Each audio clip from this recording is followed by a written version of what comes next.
12 May बर' बिमा सान दिनैनि सानाव 1988आव आसाम पुलिसा बे गसाइगाव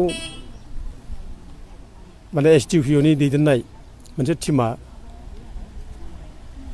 बे सराइबिलनिनो गायदे बसुमतारी आरो हेलेना बसुमतारीखौ अनाखाना गावथारनानै थांदों, जायगायावनो गावथारलांदों। दा ओइदिनखालि जोंनि बर' सेंग्राफ्रा माखासे ना सारना फैदोंमोन। दा बे ना सारना फैनाय मानसिफोरखौनो उग्रपन्थी होननानै उग्रबादि होननानै हमनानै लांदों। दा हमनानै लांनायाव बे समाव बर' हिन्जावफ्रा बयबो कनसियासमोन, बयबो सांग्रांमोन।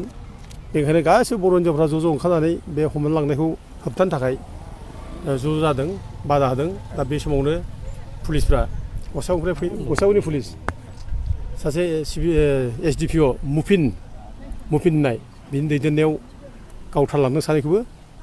दा खोब दुखुनांथाव। बे गायदे बसुमतारीया बे समाव माने सानथामनिल' फिसाजो दंमोन, रम्बाबती होननाय। दा जोबोद ट्रेजेडि जे बिमानि आहार मोनजायैयाव आरो नांगौमानि जोथोन मोनैयाव दा रम्बाबतीया माने 15 दिननि उनाव जिउ गोमादों। दा बिमाया 12 थारिखआव थैबाय। दा बिनि 15 दिननि उनावनो रम्बाबतीयाबो थैनो गोनां जाबाय। दा बेजों लोगोसे गायदे बसुमतारीया 14 बोसोर बैसोल'मोन, बे समाव क्लास 9आव फरायोमोन। दा बेबो अनाखाना निर्दोषि भाबै गावथारजाबाय। दुखुनांथाव जे सासे निरिह मानसि, सिख्लासा, लेखा फरायफुनाय, जेबो दाय गैया, जेबो माने गाज्रि खामानि मावनो रोङा, बिसोरखौ पुलिसा गावथारनानै थांनाया बेनिफ्राय देरसिन आरो क्राइम जेबो जायाखै। आरो बे सिरियास भायलेसन अफ हिउमेन राइट्स बे जादों। आरो बर'फोरनि जे सायाव जे अन्याय जादों, बर'फोरनि सायाव जे हिउमेन राइट्स भायलेसन जादों, बेनि मोनसे रोखा प्रमान। दा जोंनि बड'फा उपेन्द्र ब्रह्मनि दैदेननाय आलादा बड'लेण्ड रायजोनि सोमावसारनायखौ बोरै क्रास खालामनो हायो, बोरै सिफायनो हायो, बोरै फोजोबस्रांनो हायो, बिदिनो मोनसे राहा हिसाबै आसाम पुलिसा बै समाव SB सरकारनि दैदेननायाव जाय जेरै बर'फोरनि सायाव अयथासार खालामदों, जेरावनो थाङो बेयावनो गुलि गावबोदों, जेरावनो थाङो बेयावनो बर' आइजोफोरखौ जिनाहारि खालामबोदों। दा नैबे सराइबिलावबो बे सानै बर' आइजोखौ गावथारलांबाय।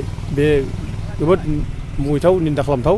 जों बेखौ गोथौ रावजों दुलाराय फरायसाफोरा निन्दा खालामो।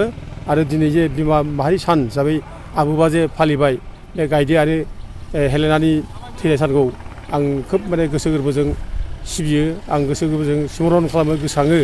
आरो बे दिनाव आं बिसोरखौ अरायबो बावो, मान बावो, जाहाथे बिसोरनि स्पिरिट जायनाखि जोंनो थुलुंगा होलांबाय, जिउनिफ्राय जे हारिया देरसिन, जिउआ जे देरसिन नङा हारिनिफ्राय, बे स्पिरिटखौ जे जोंनो होलांगालांबाय गायदे आरो हेलेनाया। आं अरायबो बिसोरनि खाथियाव खर' गंग्लायै खुलुमो।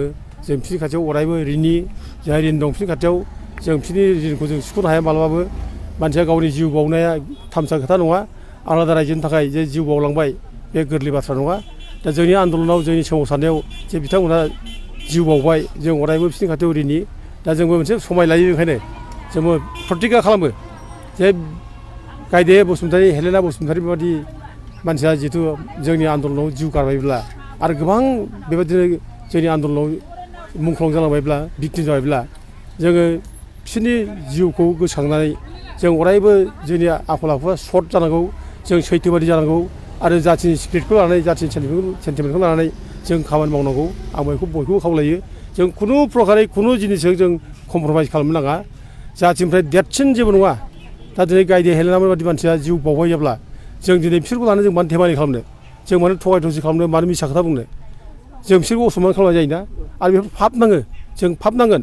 दिनै एथ' संग्राम खालामनायनि खोथा बुंनानै जोंनि नेतृत्वजों जुदि सोरबा आइजो जिउ गारबायब्ला, सोरबा आइजोआ जिनाहारि खालामजाबायब्ला, दिनै जोङो मानो मिसा खोथा बुंनो, मानो नंखाय खोथा बुंनो, मानो थगायसुला जानो जों फालाय, मानो जोङो माने दुरबल जानो फालाय। बेखायनो जोङो दिनै समाय लायो। जों खुनु प्रकारै खुनु जिनिसजों जों माने कमप्रमाइस जाया। जोङो जोंनि संग्रामाव जाय माने आइजोफोरा जिउ बावलांबाय, जाय जोहोलाव जोहोलावफ्रा जिउ बावलांबाय, बिसोरनि जिउमाखौ जों अरायबो माने गोसोखांनानै बिसोरखौ जों अरायबो सनमान होनानै जों अरायबो जाथिनि स्पिरिटजों, जाथिनि थैजों जों खामानि मावलांगोन। आं बेखौनो दिनै बे गायदे बसुमतारी आरो हेलेना बसुमतारीनि थैनाय सानाव जे बिमा माहारि सान हिसाबै फालिदों, बेयाव फैनानै आं बे प्रतिज्ञाखौ होनानै गालाङो। गोजोन्थों।